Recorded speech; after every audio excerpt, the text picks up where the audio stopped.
তো কেমন আছো সবাই? আশা করি সবাই ভালোই আছো। নতুন একটা ভিডিওতে তোমাদের অনেক অনেক শুভেচ্ছা ও স্বাগত। তো বেসিক্যালি আজকে আমাদের ক্লাসটা হবে কিছু ট্যাগের সমন্বয়। সেগুলো ট্যাগটা কি কি হতে পারে। প্রথমে থাকবে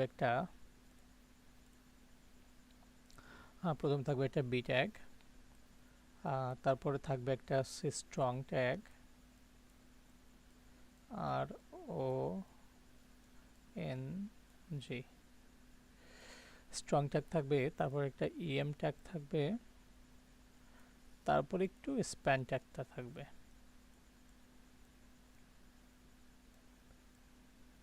তো বেসিক্যালি আজকে আমাদের ক্লাস এই চারটে ট্যাগের উপর, আর এই চারটে ট্যাগ সম্পর্কে তোমাদের চেষ্টা করব আমি ফুলফিল একটা ধারণা দেওয়া, যাতে তোমরা এটা খুব সুন্দরভাবে ব্যবহার করতে পারো এবং খুব সুন্দরভাবে বুঝতে পারো।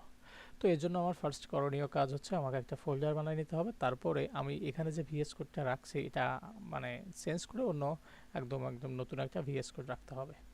তো চলো আমরা একটা ফোল্ডার বানিয়ে নিই। তো আমি একটা ফোল্ডার বানানোর জন্য আমি ডেভেলপমেন্ট এসে চলে গেলাম। এখানে এইচটিএমএল রয়েছে, এখানে ক্লাস 4 রয়েছে। আমি এখানে একটা ফোল্ডার, এই ফোল্ডার থেকে আমি আজকে কোডটা রান করব। তো তোমরা সচরাচর এখানে একটা ফোল্ডার ক্রিয়েট করে নেওয়ার পরে তোমরা এখানে সিএমডি দিবা, সিএমডি দিয়ে ইন্টার দিবা, তারপর হচ্ছে কোড দিয়ে একটা ডট চিহ্ন দিবা, দিয়ে ইন্টার দিবা। তাহলে তোমাদের এই যে ফাইলটা আছে এই ফাইলে তোমাদের ভিএস কোডটা রান হয়ে যাবে।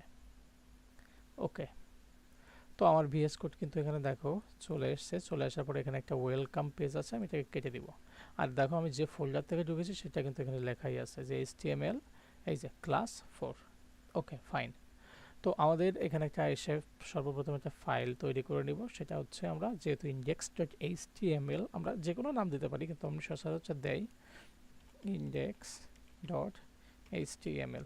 যেহেতু আমাদের এইচটিএমএল ফাইল, তাহলে আমাদের সবসময় লাস্টে খেয়াল রাখতে হবে যে এইচটিএমএল কথাটা থাকবে, এ কারণে। ওকে, এন্টার দিলাম। ওকে, এন্টার হয়ে গেল।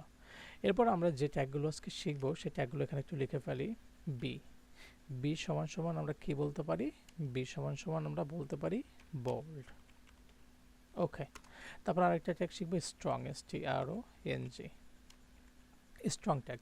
স্ট্রং ট্যাগটাও কিন্তু আমরা বোল্ডের জন্য ব্যবহার করে থাকি, কিন্তু একটা সিম্যান্টিক আর একটা সিম্যান্টিক না। সিম্যান্টিক বলতে কথাটা বোঝাচ্ছে এটা মিনিংফুল। ওকে, আমি একটু পরে এটা ডিপলি তোমাদের বলছি। আরেকটা হচ্ছে ইএম। ইএম ট্যাগটাও সাধারণত যে কোনো কিছু ইমপ্যাসিস দেওয়ার জন্য এটা ব্যবহার করা হয়। ইমপ্যাসিস দেওয়ার জন্য এটা আমরা ব্যবহার করি। ওকে, এরপরে আরেকটা শিখবো স্প্যান। স্প্যান ট্যাগটাও আমরা সাধারণত কিছুই না, ওই ক্যাজুয়ালি এরকমই ইউজ করি। সেটা আমি ব্যবহার করে তোমাদের দেখাবো। ওকে, তো আমরা সিম্যান্টিক কাকে বলি? সিম্যান্টিক বলতে আমরা কি বুঝি এটা একটু জানা উচিত, যে আসলে সিম্যান্টিক জিনিসটা কি। SEMANTIC, semantic tag. এই সিম্যান্টিক ট্যাগ বলতে বোঝা আমরা মিনিংফুল, MENING, মিনিংফুল কিছু, MENING মিনিংফুল কিছু ট্যাগকে আমরা সিম্যান্টিক বলি। যেরকম মিনিংফুল কেমন হতে পারে?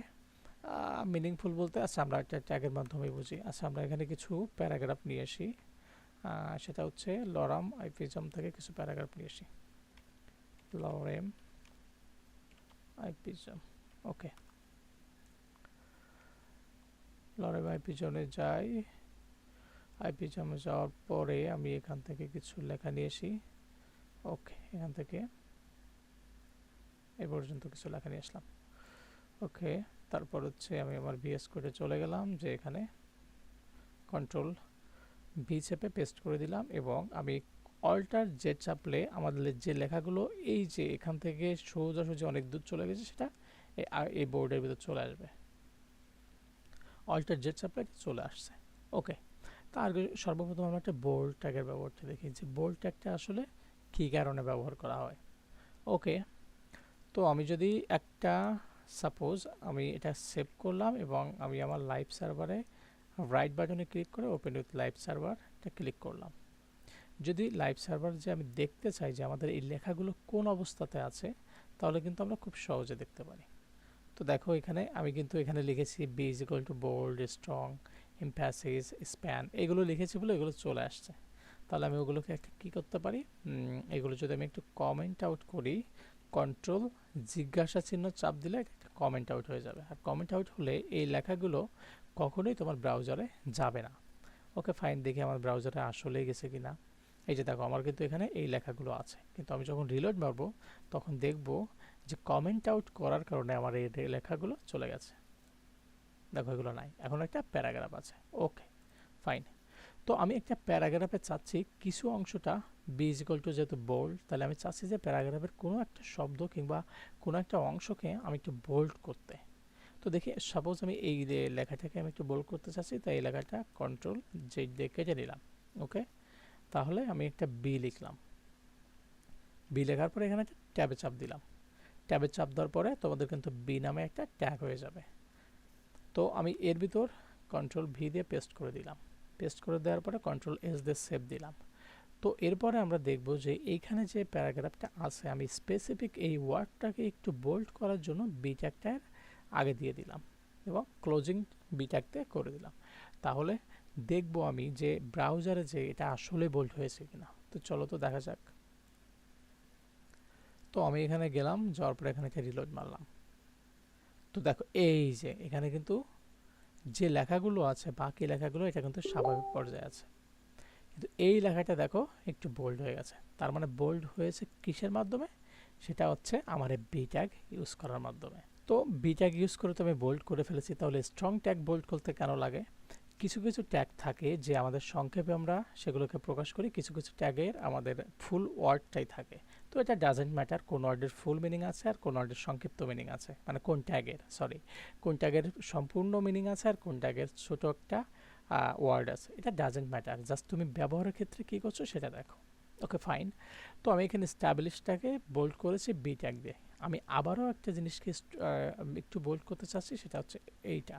কন্ট্রোল এক্স দিয়ে আমি এটাকে কাট করে নিলাম এবং আমি কি করব, আমি হচ্ছে স্ট্রং নামে একটা ট্যাগ আছে, স্ট্রং জি দেওয়ার লেখার পরে আমি ট্যাবে চাপ দিব। ট্যাবে চাপ দিলে আমাদের ট্যাগটা ক্রিয়েট হয়ে যাবে। এরপরে কন্ট্রোল ভি দিব, কন্ট্রোল এস দিব। তো আমি চাচ্ছি মানে স্পেসিফিক এই শব্দটাকেও একটু বোল্ড করতে। তো আমি দেখো যে বি ট্যাগ দিয়েও কিন্তু বোল্ড করতে পারি, স্ট্রং ট্যাগ দিয়েও বোল্ড করতে পারি। তাহলে তোমাদের প্রশ্ন আসতে পারে যে আমরা যেহেতু বি ট্যাগ দিয়েও বোল্ড করতে পারি, স্ট্রং ট্যাগ দিয়েও বোল্ড করতে পারি, তাহলে আমরা বি ট্যাগটা দিয়েই করতে পারি স্ট্রং কেন? স্ট্রং ট্যাগটা এই কারণে, স্ট্রং একটা সিম্যান্টিক ট্যাগ, মানে একটা মিনিংফুল ট্যাগ। এই কারণে আমরা স্ট্রং ট্যাগটাও ইউজ করতে পারি, বি ট্যাগটাও ইউজ করতে পারি, কিন্তু যেহেতু এটা মিনিংফুল এই কারণে আমরা স্ট্রং ট্যাগটা ব্যবহার করব। তো চলো আমি ব্রাউজারে যে দেখি আমাদের এইখানে কোনো একটা, এইটাকে আমি কিন্তু বোল্ড করে আসছি স্ট্রং ট্যাগ ব্যবহার করে। তো আমি যদি এখানে একটু রিলোড দিই তাহলে দেখতে পাবো এই দেখো আমাদের কিন্তু ডিস্ট্রাক্টেড, এটা কিন্তু অলরেডি বোল্ড হয়ে গেছে। তাহলে আমরা দুইটা জিনিস শিখলাম যে বি ট্যাগটাও দিয়ে আমরা বোল্ড করতে পারি, স্ট্রং ট্যাগটাও দিয়ে বোল্ড করতে পারি, কিন্তু স্ট্রং একটা মিনিংফুল সিম্যান্টিক ট্যাগ, এই কারণে আমরা স্ট্রংটা ইউজ করতে পারবো, আর চাইলে আমরা বি ট্যাগটা ইউজ করতে পারবো। Okay fine. এরপর আমরা চলে যাই ইমফ্যাসিস। ইএম মিনস ইমফ্যাসিস, আমি কিন্তু এখানে লিখেই রেখেছি।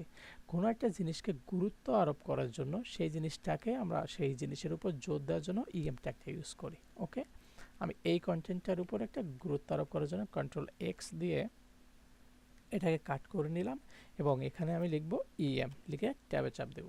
তাহলে ক্লোজ আমাদের একটা ট্যাগ তৈরি হয়ে যাবে। কন্ট্রোল ভি দিব, ভি দেওয়ার পরে কন্ট্রোল এস দিব এবং দেখব ইএম ব্যবহারের কারণে আমার লাইভ সার্ভারে যে মানে এটা কোনভাবে দেখাচ্ছে আমাদের। ওকে, আমি আমার লাইভ সার্ভার চলে গেলাম, এরপর আমি একটা রিলোড মারলাম। এই যে দেখো এখানে কিন্তু দেখাই দিয়েছে রিলায়েবল কন্টেন্ট। ওকে, তোমরা রিলায়েবল কন্টেন্ট যদি বুঝতে না পারো তাহলে আমি তোমাদের একটু জুম করে দেখাই। দেখো এইখানে দেখো যে লেখাগুলো ছিল সেগুলো কিন্তু স্বাভাবিক, কিন্তু এই যে রিলায়েবল কন্টেন্ট যেটাকে আমি এখান থেকে এই যে ইএম দিয়েছি, মানে ইমফ্যাসিস করে দিয়েছি, ওরা একটু গুরুত্ব আরোপ দেওয়ার জন্য শব্দটাকে এরকম বাঁকা করে লিখে দিয়েছে। তো এটাকে আমরা বলছি ইমফ্যাসিস, মানে ইএম ট্যাগ। তাহলে হয়তো বা তোমরা ক্লিয়ার হয়ে গেছো বি ট্যাগ সম্পর্কে, স্ট্রং ট্যাগ সম্পর্কে এবং ইএম সম্পর্কে। এই ইএম ট্যাগটাকে কিন্তু আমরা আবার সিম্যান্টিক ট্যাগও বলি, কারণ ইএম ট্যাগটা একটা মিনিংফুল ট্যাগ, এই কারণে এটাকেও আমরা কি বলি, সিম্যান্টিক। ওকে, এবার আমি যদি একটু চাই, এখানে আমি একটা জিনিস হোয়েন লুকিং যেটা আছে কন্ট্রোল এক্স দিয়ে কাট করতে এবং এখানে একটা ট্যাগ ইউজ করতে যেটার নাম হচ্ছে স্প্যান, SPAN। ওকে, আমি ট্যাবে চাপ দিলাম, এটাতে ক্লিক করলাম, তো কন্ট্রোল এস। স্প্যান ট্যাগটাও কোনোটা গুরুত্ব আরোপ করার জন্য করা হয়, কিন্তু এটা অতটাও মানে অতটা ইম্পর্টেন্টও না, আবার কম ইম্পর্টেন্টও না। তো চলো দেখা যাক আমাদের লেখাটা কেমনভাবে আমাদের সামনে ফুটায় তুলছে স্প্যান ট্যাগ ব্যবহার করার মাধ্যমে। আমি কন্ট্রোল এস দিয়ে কিন্তু এটা অলরেডি সেভ করে নিয়েছি। Okay fine. তো আমি কোনটাকে স্প্যান দিয়েছি হোয়েন লুকিং। Okay fine.